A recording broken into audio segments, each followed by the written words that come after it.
മേയറുടെ വാദം പൊളിയുന്നു. സിഗ്നലിൽ ബസ് നിർത്തിയിട്ടപ്പോൾ കാർ നിർത്തിയെന്ന മേയറുടെ വാദം ശരിയല്ല എന്ന് CCTV ദൃശ്യങ്ങളിൽ വ്യക്തം. മേയറുടെ കാർ സീബ്ര ലൈനിൽ ബസ്സിന് കുറുകെയിട്ട് തടഞ്ഞ ദൃശ്യം പുറത്ത്. ഡ്രൈവർ യദുവിനെ ജോലിയിൽ നിന്ന് മാറ്റി നിർത്തിയിട്ടുണ്ട്. കൂടുതൽ വിവരങ്ങളുമായി KK പ്രശാന്ത് ചേരുകയാണ്. പ്രശാന്ത്, ഇന്ന് വിശദീകരണവുമായി മേയർ നേരിട്ട് തന്നെ രംഗത്തെത്തി.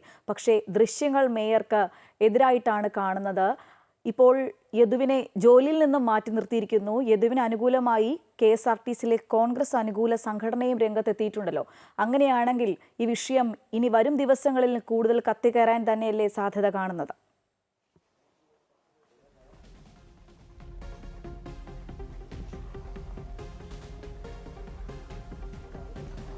ഇത് അല്പസമയം മുമ്പ് ഇക്കാര്യത്തിൽ മേയർ ഒരു വിശദീകരണം നൽകിയിരുന്നു. മേയർ വ്യക്തമാക്കിയിരുന്നത് നേരത്തെ മുതൽ തന്നെ ഈ വാഹനം വലിയ രീതിയിൽ ഓടിച്ചിങ്ങനെ മുന്നോട്ട് പോകുമ്പോഴും തങ്ങൾ മുന്നിൽ കയറാൻ ശ്രമം നടത്തിയിരുന്നു. പക്ഷേ വാഹനം അതിവേഗതയിൽ കടന്നു പോകാനുള്ളത്. പിന്നീട് ഒരു സിഗ്നലിൽ വാഹനം എത്തിയ സമയത്ത് വാഹനം സിഗ്നലിൽ നിർത്തിയിരിക്കുകയായിരുന്നു. തുടർന്ന് തങ്ങൾ മുന്നിൽ നിർത്തുകയാണ് ഉണ്ടായത് എന്നുള്ളതാണ് മേയർ പറഞ്ഞത്. മാത്രമല്ല വാഹനം കുറുകെ ഇട്ടില്ല എന്നുള്ളതായിരുന്നു മേയർ പറഞ്ഞതെങ്കിൽ പക്ഷേ വാഹനം ദൃശ്യങ്ങൾ പുറത്തു വരുന്നത് തിരിച്ചാണ്.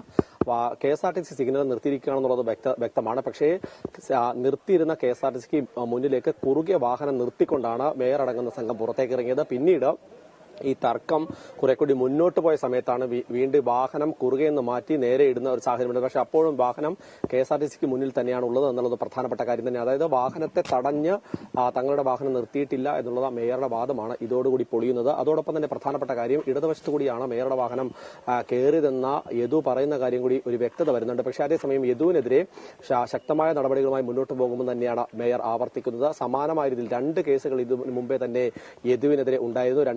2017 ഒരു സ്ത്രീക്കെതിരെ ലൈംഗിക ചുവയോട് സംസാരിച്ചു എന്നുള്ളതായിരുന്നു അന്ന് യദുവിന് കേസ്. പിന്നെ 2022 യദു ഒരു സ്വകാര്യ വാഹനത്തിൽ ഡ്രൈവറായിരിക്കുമ്പോൾ KSRTC വാഹനത്തിൽ തന്നെ വാഹനം ഇടിപ്പിച്ചതുമായി ബന്ധപ്പെട്ട കേസുണ്ട്. അങ്ങനെ അലക്ഷ്യമായി വാഹനം ഓടിച്ചതിനും സ്വഭാവ ദൂഷ്യത്തിനും യദുവിനെതിരെ കേസുണ്ട് എന്നാണ് മേയർ ആരോപിക്കുന്നത്. ഇതുമായി ബന്ധപ്പെട്ട ചില FIRന്റെ രേഖകൾ കൂടി മേയർ പുറത്തുവിടുന്നുണ്ട്. അത്തരം ഒരു വ്യക്തിയാണ് ഈ KSRTC ഡ്രൈവറായി ജോലി ചെയ്യുന്നത്. അതുകൊണ്ട് തന്നെ തങ്ങൾക്കെതിരെ, അതായത് ഈ വാഹനം സൈഡ് കൊടുക്കാത്തതുമായി ബന്ധപ്പെട്ട തർക്കമല്ല ഇതിന് പ്രധാനമെന്ന് ആണ് മേയർ പറയുന്നത്. വാഹനം സൈഡ് കൊടുക്കാത്തതിനെ തുടർന്ന് അതിന് മുൻപേ തന്നെ യദു വാഹനത്തിലിരുന്നുകൊണ്ട് അശ്ലീല ആംഗ്യത്തോടെ തങ്ങളെ ആംഗ്യം കാണിച്ചു എന്നുള്ളതാണ് മേയർ പറയുന്നത്. മേയർ ഒപ്പം സഹോദരന്റെ ഭാര്യയും ഉണ്ടായിരുന്നു. ഇവർ ആശുപത്രിയിൽ മറ്റ് സ്വകാര്യ ആവശ്യങ്ങൾക്ക് പോയിട്ട് വരുന്ന വഴിയായിരുന്നു. അതുകൊണ്ട് തന്നെ മേയറുടെ വാഹനമായിരുന്നില്ല, MLAയുടെ വാഹനവും ആയിരുന്നില്ല എന്നുള്ളതാണ്. അതോടൊപ്പം തന്നെ MLA ഈ മേയറുമായി ഈ ഡ്രൈവർ മേയർ അടങ്ങുന്ന ആളുകളുമായി തർക്കിക്കുന്ന സമയത്ത് MLA സച്ചിൻ ദേവ് വാഹനത്തിന് മുന്നിലൂടെ ഇടതുവശത്തേക്ക് പോകുന്നത് കാണുന്നുണ്ട്. അതായത് യദു പറയുന്നത് MLA വാഹനത്തിൽ കയറി യാത്രക്കാരോട് ഇറങ്ങിപ്പോകാൻ പറഞ്ഞു എന്ന ഒരു വാദം യദുവിന്റെ ഭാഗത്തുണ്ട്. പക്ഷേ MLA ഈ വാഹനത്തിന് ഇടതുവശത്തേക്ക് പോകുന്ന കാണുന്നുണ്ട്. പക്ഷേ MLA അല്പസമയം മുമ്പ് നമ്മളോട് മാധ്യമങ്ങളോട് എന്നല്ല വ്യക്തിപരമായി സംസാരിക്കുമ്പോൾ MLA പറഞ്ഞത് താൻ ഇടതുവശത്തേക്ക് പോയിരുന്നു. അത് കണ്ടക്ടറോട് കാര്യങ്ങൾ സംസാരിക്കാൻ വേണ്ടിയായിരുന്നു. കണ്ടക്ടറോട് കാര്യങ്ങൾ കണ്ടക്ടറെ ബോധ്യപ്പെടുത്തിയപ്പോൾ ഈ യദു ഇങ്ങനെ ഒരു സ്വഭാവമുള്ള ആളാണ് എന്ന് തനിക്ക് മറുപടി തന്നു എന്നാണ് MLA സച്ചിൻ ദേവ് അടക്കം പറയുന്നത്. ഏതായാലും ഇതിൽ നേരത്തെ, അതായത് വാഹനം കുറുകെ ഇട്ടിട്ടില്ല എന്ന വാദം ഏതായാലും പൊളിയുകയാണെന്നുള്ളതാണ് പ്രധാനപ്പെട്ട കാര്യം. അതേസമയം യദുവിനെ താൽക്കാലിക നടപടിയുടെ ഭാഗമായി, അന്വേഷണ നടപടിയുടെ ഭാഗമായി ഇപ്പോൾ ഈ ജോലിയിൽ നിന്ന് മാറ്റി നിർത്തിയിട്ടുണ്ട്. ഇതിന്റെ വിജിലൻസ്, KSRTC വിജിലൻസ് അന്വേഷിച്ച് അതിന്റെ മറുപടി റിപ്പോർട്ട് നൽകുന്നതിന് അനുസരിച്ച് മാത്രമായിരിക്കും തുടർ നടപടി ഉണ്ടാകുക എന്നുള്ളതാണ് മനസ്സിലാക്കാൻ കഴിയുന്നത്. ഒപ്പം തന്നെ മേയറുടെ